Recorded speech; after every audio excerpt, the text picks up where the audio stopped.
Morning po. Hello, Senator. Hello po, sir. Hello po, sir. Yes, Fiscal. Good morning. Hello po, ma'am. Hello po, ma'am. Fiscal Francisco. Nice to meet you po, Fiscal. Apo. Pwede po. Apo, ma'am. Simulan na po natin. Sige. Apo. Kindly raise your respective right hands. Apo. Are you the same Sharon Cuneta Pangilinan? Okay pa. Are you the same?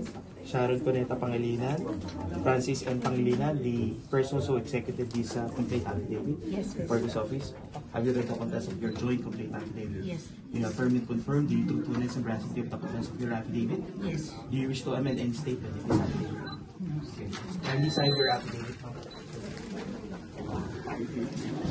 Please, Attorney Kim.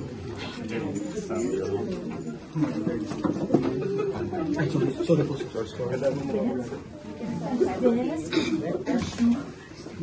Yes.